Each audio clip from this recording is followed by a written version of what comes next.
ஓம் நமச்சிவாய. அன்பு நேயர்களே அனைவருக்கும் இனிய தமிழ் புத்தாண்டு வாழ்த்துக்கள். புத்தாண்டு பலன்ல பாத்தீங்கன்னா பராப வருடம், தமிழ் வருடம், அதாவது சித்திரை மாதம் 14ஆம் தேதி சூரிய பகவான் மேஷ ராசியில் உச்சம் பெறும்போதுதான் தமிழ் மாதம் ஆரம்பிக்குதுங்க. ஸோ ஒவ்வொரு மாதமும் சூரிய பகவான் மாறும்போது தமிழ் வந்து மாதங்கள் மாற்றம் மாறுகிறது. ஸோ தமிழ் வருட பிறப்பில் ரிஷபராசிக்கு என்னென்ன பலன்கள் யோகங்கள் பார்ப்போம். ரிஷபராசி நேயர்களே, உங்களுக்கு இந்த நட்சத்திரம்லாம் வராங்க. கார்த்திகை 2, 3, 4 பாதங்கள், ரோகிணி 1, 2, 3, 4 பாதம், மிருகசீரிஷம் 1, 2. ஸோ இந்த நட்சத்திரம் உங்க ராசிக்குள்ள வராங்க. ஸோ இந்த பராப வருடம் என்றது என்ன பார்த்தீங்கன்னா, தீமைகளை அழித்து நல்ல செல்வங்கள், அதாவது நன்மைகள் பயக்கக்கூடிய அமைப்பு. முக்கியமா வந்து விவசாயம், நீர்வளம், இயற்கை வளம் வந்து மேம்படக்கூடிய அமைப்புல பிறக்குதுங்க இந்த தமிழ் வருடம். ஸோ இயற்கை சார்ந்த சூழ்நிலை, இயற்கை வளம் வந்து அதிகமா வரணும். அதாவது என்னன்னா, இயற்கை மூலமா பொருளாதார வளர்ச்சி வந்து அதிகப்படுத்தும் என்ற அடிப்படையில தான் இந்த வருடம் ஆரம்பிக்குது. ஸோ இந்த வருடத்தோட இது அமைப்பு அப்படிதான், சரிங்களா? சோ இந்த ரிஷப ராசி நேயர்களுக்கு இந்த தமிழ் வருடம், பராப வருடம் என்னென்ன யோகங்கள், பலன்கள், எந்த விஷயத்தில் நீங்க கவனமா இருக்கணும், என்னென்ன மாற்றங்கள் கொடுக்க போது பார்ப்போம். ஏன்னா முக்கியமா இந்த வருட பலன்கள்னு சொல்லும் பொழுது பாத்தீங்கன்னா, வருட கிரகங்களான சனி பகவான், குரு, ராகு கேதுகள் வச்சுதாங்க நம்ம பலனே சொல்ல முடியும். ஏன்னா என்னன்னா, மாத கிரகங்கள் வந்து ஒவ்வொரு மாதம் வந்து ஒரு இடத்த ஒரு ஒரு தன் நிலையை மாற்றி ஒரு இடத்துக்கு மாற்றிக்கொண்டே போயிட்டு இருக்கும். சூரியன் வந்து மாதம் மாத்திட்டே இருப்பாரு. சந்திரன் வந்து 2 நாளுக்கு ஒரு வாரம் மாற்றுவாருங்களா, சரிங்களா? புதனும் வந்து 20, 25 நாளுக்கு மாற்றிட்டே இருப்பாரு ஒரு வீட்டுக்கு. சுக்கிர பகவானும் 25 நாளுக்கு ஒரு முறை அவரோட நிலையை மாற்றிக்கொண்டே இருப்பார். செவ்வாய் 45 நாள். சோ ராகு கேதுக்கள், சாயா கிரகங்கள் சொல்லக்கூடிய, வக்ர கிரகங்கள் சொல்லக்கூடிய, ரிவர்ஸ்ல போகக்கூடிய கிரகங்கள் வந்து பாத்தீங்கன்னா 1.5 வருஷத்துக்கு ஒரு வாட்டி மாறுவாங்க. சுக்கிரன் வந்து சொல்லிட்டு ஆல்ரெடி 25 நாள். சனீஸ்வரன் வந்து 2.5 வருடம். அவர் வந்து உங்களுக்கு லாபச்சனியா ஆல்ரெடி வந்து 11ஆம் இடத்துல வந்துட்டாரு. சோ ஜூன்ல குரு பகவான் குரு பெயர்ச்சி அடைகிறாரு. அவர் ஒரு வருஷம் இருக்க போறாரு. சோ மொத்தமாக இந்த தமிழ் வருடத்தில் இந்த 4 கிரக நிலையில் வைத்து உங்களுக்கு தாங்க என்னென்ன யோகங்கள், என்னென்ன பலன்கள் பார்க்க போறோம். சோ உங்களுக்கு ஆல்ரெடி 11ஆம் இடத்தில் சனி பகவான் லாபசனியா ஆரம்பிச்சுட்டாரு, சரிங்களா? குரு பகவான் இந்த வருடம் பிறந்த உடனே உங்களுக்கு வந்தீங்கன்னா அடுத்த ஒரு 30, 40 நாள்ல, 35, 40 நாள்ல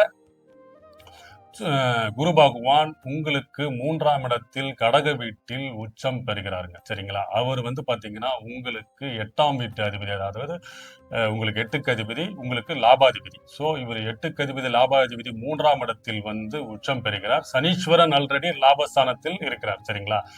இவங்க 2 பேரும் சேர்ந்து உங்களுக்கு என்னென்ன யோகங்கள், ஆல்ரெடி சனி பகவான் ஸ்டார்ட் பண்ணிட்டாரு. இப்போ இந்த வருடத்தில் குரு பகவான் 3ஆம் இடத்தில் வந்து ராகு கேதுக்கள் வந்து டிசம்பர் மாதம் தான் மாறுறாங்க, சரிங்களா? சோ இதன் அடிப்படையில் உங்களுக்கு என்னென்ன பலன்கள், முக்கியமா உங்களுக்கு குடும்பத்தில் இருந்து வந்த பிரச்சனைகள் தீருங்க. ஏன்னா ரிஷபராசிக்கு வந்து பாத்தீங்கன்னா 2ஆம் இடத்துல குரு பகவான் வக்ரமா இருந்து இப்பதான் வக்ர நிவர்த்தி அடைஞ்சிருக்காரு, சரிங்களா?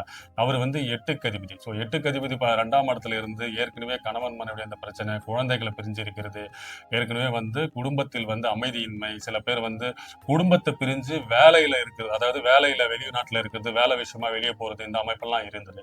சோ இது எல்லாமே மாற்றுங்க. இந்த 3ஆம் இடத்துல வந்து நீங்க குரு பகவான் உச்சம் பெறும்போது அவர் அப்படியே பாத்தீங்கன்னா 5ஆம் பார்வையா உங்களோட 7ஆம் வீட்டை பார்க்கிறாரு. சோ ஆட்டோமேட்டிக்கா 7ஆம் வீட்டை பார்க்கும்போது என்ன ஆகும்னா, உச்சம் பெற்ற குரு உங்களோட 7ஆம் இடத்தை பார்க்கும்போது உங்களுக்கு கணவன் மனைவி இடையே இருந்த பிரச்சனைகள் 100% தீரும். இது சுமூகமான நிலையை கொண்டு போகும். நீண்ட நாளா பிரச்சனை இருக்குங்க, நான் வந்து புதிய வாழ்க்கைக்கு போறேன், 2வது திருமணத்தை நோக்கி போறேன், இல்ல அவங்களுக்கு கூட சேர்ந்து வாழ போற அமைப்பெல்லாம் இருந்து, இல்ல உங்களுக்கு லீகலா ஏதாவது கோர்ட்ல வந்து பிரச்சனை இருக்கு, கேஸ் எல்லாம் இது பண்ணிட்டு இருக்கீங்க, அதுல வாய்தா போயிட்டு இருக்கு, அதுக்கு தீர்ப்பு பெண்டிங் ஏதாவது இருக்குன்னா இந்த நிலையை மாற்றி, இது ஏன் பிரச்சனைன்னு சொல்றேன்னா, இந்த பிரச்சனைக்கு ஒரு முடிவு கொடுத்துருவாங்க இந்த வருடம். இந்த முடிவு கொடுக்கறதுனால என்ன ஆகும்னா 2 விஷயம் நடக்குங்க. உங்களுக்கு அவங்க முடிவு வரதுனால உங்களுக்கு அவங்க கூட சேர்ந்து வாழ்ந்த அமைப்பும் வரும். இல்லை என்றால் உங்களுக்கு எதிர்பார்த்த முடிவு வந்த பிறகு புதிய வாழ்க்கையை நோக்கி போவீங்க. அடுத்த திருமணமோ, இல்ல நீங்க அடுத்த ஒரு வேலையை நோக்கி போறதோ, அடுத்த உங்களோட டேர்னிங் பாயிண்டா உங்க லைஃப்பை நோக்கி போற அமைப்பெல்லாம்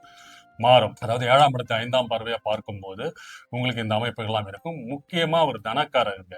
தனக்காரகர் வந்து 7ஆம் இடத்துல வந்து உங்களுக்கு பார்க்கும்போது வெளிநாட்டுக்கு போய் சம்பாதிக்கிறவங்க, தொலை தூரத்தில் போய் ஏதாவது பிசினஸ் பண்ணணும், இல்ல வெளிநாட்டுக்கு போய் சம்பாதிக்கணும், இல்ல ஐடி செக்மெண்ட்ல ஐடி ஃபீல்ட்ல இருக்கிறவங்களுக்கு வந்து ஃபாரின்ல டெபுடேஷன் கிடைக்கிறது, வேலை வாய்ப்பு கிடைக்கிறது, இந்த அமைப்பெல்லாம் இருக்கும். ஸோ முக்கியமா இந்த வேலை தொழிலில் இருக்கிறவங்களுக்கு எல்லாம் பார்த்தீங்கன்னா வெளிநாட்டுல போய் வேலை அமைக்கிறதும், வெளிநாட்டுல போய் தொழில் பண்றதும், வெளிநாட்டுல போய் பிசினஸ் பண்றதும், இல்ல உங்களுக்கு ஜாப் வந்து டிரான்ஸ்ஃபர் கொடுக்கறது, அந்த அமைப்புகள்லாம் இருக்கும். ஏன்னா அவர் 8க்கு அதிபதி. ஸோ வேலையை வந்து உங்களுக்கு வந்து தொலை தூரத்துல பண்றது, வேற்று அதாவது தலைமறைவு ஸ்தானம்ன்ற மாதிரி, நீங்க குடும்பத்தை விட்டு பிரிஞ்சுன்ற மாதிரி உங்களோட பூர்வீகத்திலிருந்து வெளியே போயிட்டு பிசினஸ் பண்ற மாதிரி அமைப்பெல்லாம் இருக்கும் இந்த வருடத்தில். அதனால உங்களுக்கு முன்னேற்றம் லாபங்களும் உண்டாகும். அதுதான்.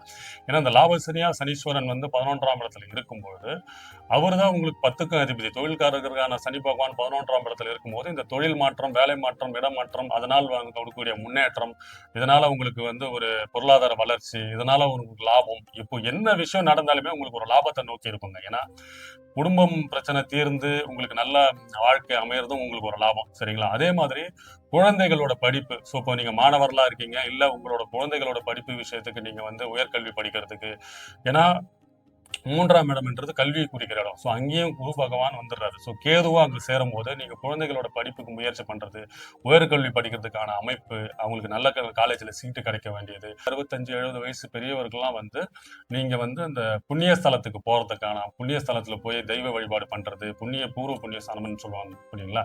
அதாவது காசியா குலதெய்வ வழிபாடு நீங்க இவ்வளவு நாள் பண்ணாம இருந்தீங்கன்னா அதுவும் நீங்க போயிட்டு வருவீங்க. ஸோ இதன் மூலியமா உங்க குடும்பத்துக்கு அனுகூலமான பலன்களும், உங்க குழந்தைகளின் எதிர்காலம் வளர்ச்சி இதெல்லாம் மேம்படும். சரிங்களா? பிறகு வந்து பாத்தீங்கன்னா உங்களோட வேலை வாய்ப்பு சொல்லிட்டேன், திருமண வாழ்க்கை சொல்லிட்டேன். இப்போ யாரெல்லாம் வந்து இப்போ மேரேஜுக்காக காத்துக்கிட்டு இருக்கீங்க, இல்ல கல்யாணத்துக்காக இது பண்ணிட்டு இருக்கீங்கன்னா இவங்களுக்கெல்லாம் வந்து கன்ஃபார்மா உங்களுக்கு வந்து கல்யாண வாழ்க்கை மாறும், குடும்ப வாழ்க்கை மாறும், குடும்ப சிக்கல்கள் தீரும்.